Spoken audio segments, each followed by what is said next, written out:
Okay, welcome back. We're talking about the advantages and disadvantages of using the sudo command.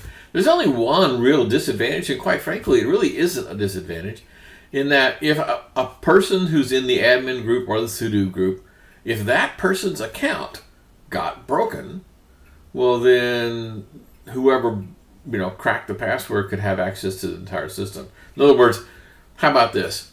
If you were not using sudo, then the only account you needed to crack was root, and that might take a long time. But if you're using sudo, then maybe all I have to do is crack one of 5 accounts to be able to get there. See how attacking 5 of them might actually be more successful than just typing, trying to crack one of them. So that is it's a disadvantage, but certainly not enough to prevent people from using it. Okay. So, yeah, there are other drop-in systems. You can get third-party things to actually help, but that's not what we're going to do today. Okay, so there's a lot of options for sudoers. This thing here, on page 75, they talk about the no password required option. Ugh. You could have it so that just don't bother me, okay? When I type in something, just do it, okay? I don't particularly like that. And then there's one called no terminal or headless, which means I can do SU, but I don't have to have an honest to God real terminal window up and running. In other words, I could do it like in a shell script. In other words, a shell script starts up, and then I can switch users to be using the sudo and then do something else. And then there's some site-wide configurations like what we talked about. There's host configurations and user and all these kinds of things. So if you had a configuration management system, configuration management system is sort of like group policies in the Windows world, where you have a whole bunch of Linux boxes and you have one machine that pushes policy down to all the machines, that kind of thing. Well, you could set up some really cool stuff so that the sudo would have all the same configuration. So one machine won't be out of whack than the other. That's a pretty cool thing. One of the things you can do to disable an account, I was trying to show you that the root doesn't have a legitimate login, but it did. But I'm going to show you the shadow command. Shadow command is the one that actually has the encrypted hashed password, not the one that you can see, but the already thing. So I'm going to have to do sudo for that because I don't have permissions on shadow. So I'm going to say sudo, only if I get my focus here. Sudo, and I'm going to say, let's do less on, etc. shadow. Okay. Hey, by the way, notice that it didn't prompt me because it's been less than 5 minutes. So this is the same thing before. It's a colon separated like an Excel spreadsheet. Colon separated kind of a thing. So the first column is the username. The second column is the encrypted password. So right now, root has an asterisk in there. What does that mean? Does asterisk mean any? All? Is that like pattern matching? No, that is not like pattern matching. Now, I happen to know that when we type in our password, the system is going to take it and turn it into, I'm looking at it. It looks like let's just say 128-bit. Well, I don't want to get too technical, but it's going to turn it into what's called a hash, and it's a 128-bit hash. Okay. Well, I can absolutely guarantee you there is not any combinations of letters and numbers on the entire planet that will create a 128-bit hash that only has one character in it. Not happening. So an asterisk in that column essentially means you ain't there. There's nothing you can type that will match that password. Nothing at all. No password on the planet will ever condense down to a single character. Can't happen. So that's pretty cool. Now, what you can't see here, but just pretend, So remember now I have a Bob. Let's look at the bottom two. Okay, the Emmett Gray one and the Bob one. Okay, where we actually have a real, honest to God, encrypted, hashed password thing there to look at. Okay, all the letters and numbers and symbols and all the rest of that junk. Okay, that's cool. So one of the things that's pretty easy is if I wanted to completely disable an account, I would just change that password to an asterisk and it is gone. There's nothing you can type that'll match that password. Now, if I wanted to temporarily lock an account, what I would do is I would prepend an exclamation point onto the beginning of the hashed password. And then, once again, I can absolutely positively guarantee you there's not a password in the entire world that will ever match that because it's the wrong length. If it's too short, there's no possibility of the password working. And if it's too long, there is no possibility of any password ever working.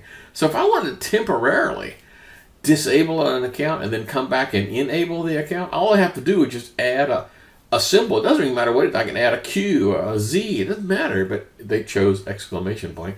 Add an exclamation point onto the first part of the password. And then later on, when the person comes back from leave and you want to re-enable their account, you just take the exclamation point off. By the way, you don't ever actually really physically edit this file. There's some tools that allow you to enable and disable an account, but that's how it works. Okay, so one more time, another technique is to put in a shell that does not exist. So if I was to try to log into the LP account, even though I can tell you the LP command, LP user, which I don't even see there. Am I blind? There it is. Okay, LP's got an asterisk, so there's no password on the planet that's ever going to work. But let's just pretend there was. Okay, let's pretend there was honest to God password there. Okay, if I say less on etc. password and I go to LP, it says user bin no login. So that means even if I was to break in, it would not give me a shell. It would come up and say, I'm sorry, you're an idiot, and then just immediately disconnect me. Okay, which is pretty cool. Okay, so one more time. Let's talk about that scenario where we had a foreign machine. So let's say, for example, that my hard drive died, okay? And so I grab my I go install Linux a second time on some other machine, using a brand new hard drive. And after I got my Linux all up and running, I go, I wonder just how bad off that hard drive is. Maybe. I bet I can get some information off of it.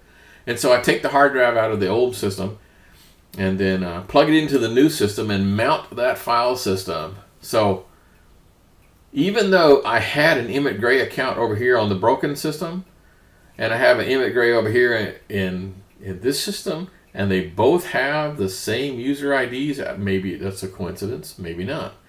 Maybe over here, I had Bob and Sally and Sue, and then I Sally is long gone, so it was 1000, 1001, and 1002. Okay, you follow me? Now, over here, I know that Sally ain't around, so it's just Bob and Sue. So Bob gets 1000, Sue gets 1001. So 1001 matches 1001 over here for an account that's been disabled. Ooh, that's bad, isn't it? Okay, so when you're mounting files, you're going to have to be paying attention because it only looks at the numbers. Whew. Okay, now, let's talk about a shared folder. You know how in the Windows world, I can create a Microsoft share, and so a user account over here can copy something up there, and a user account over here can copy it. And you could, if you set up the sharing correctly, so that Emmett Gray on my Windows account over on machine A and Emmett Gray on my machine B are actually both the same person. So it's okay that they match. Okay? You kind of sort of follow me? So the machine can be told to do that. In the Linux world, that's a little bit more complicated to do. Yes, you can do it, but it's a lot more complicated. So what typically happens is when you go to some other file system, like a file share setup, the user account will go to a dummy account called nobody. So nobody account. So because I cannot be certain that Emmett Gray over here matches Emmett Gray over here because I may have built them in the wrong order. Okay? So if I can't say that Emmett Gray is equal to Emmett Gray because it doesn't use names, it uses numbers, then when you map in a file, we're going to do this, by the way, in an upcoming video. We're actually going to build a shared folder, and we're going to map all this stuff so you could push things back and forth between your Windows machine and your Linux machine using a honest-to-God network share, not a shared folder doodad like we've been doing before. Okay, when we do that, it's going to map to nobody. So I can't be certain what the accounts are, so therefore I'm just going to punt, so to speak. Okay. So they talk about extensions to the standard, page 79. So the standard is, quite frankly, pretty poor. Let's just talk about, so the drawbacks to a standard system. First of all, there's one single point of failure. If the password file, the shadow file, or the group file, any one of those three got corrupted, you are screwed. I mean, that's it. Any one of those files goes and your machine is useless. You could have multiple set user ID applications scattered throughout your system, and maybe you don't even know. By the way, there's even a cool thing you can do with the find command that says find me all set UID bit throughout the entire system. Be a good thing to try one day. So it's not really network based. If you're trying to have an account on one system equal to an account on the other system, man, that just really don't work. And in fact, without being told otherwise, it's going to map all accounts coming across the network as this fake account called nobody. And then there's really very little support for auditing, like what happened and who did what, and who read this file and who has permission, that kind of stuff. And then the real big one, and that is we don't do nested groups in the Linux world.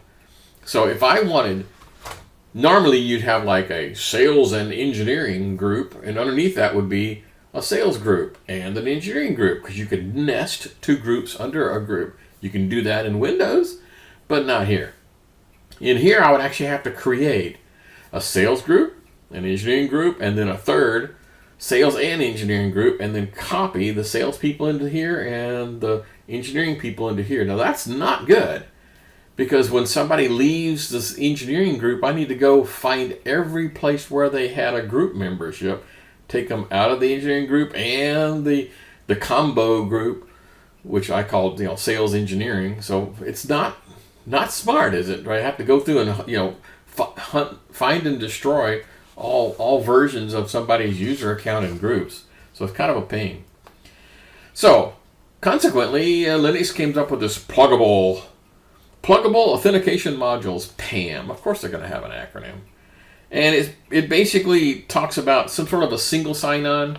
You know what we're talking about, a single sign-on. Or I sign into whatever. Let's say that my main system that I have on my network at the office is Windows. In other words, 90% of the stuff is Windows. But I have one or two tiny little Linux boxes off to the side. I would probably pick Windows to be the single sign-on. And so I would map my user accounts from the Windows world to my user account for the Linux world. And by the way, the likelihood of the names matching exactly is pretty doggone low, right? Because like here we had to have lowercase only and no spaces or anything like that. But in the Windows world, I can be uppercase E, whatever, right? So the likelihood of having those things map automatically is like nil. Some human is going to have to go in and say, this one matches this one, this one matches this one, this one matches this one. Now, it's not that bad because it's kind of it's done with a GUI where you can set it up and say, here's all the accounts and here's all the accounts and decide, just draw lines between the two. It's actually pretty easy to do. Okay, we're coming up on the 15-minute mark. You've got this down.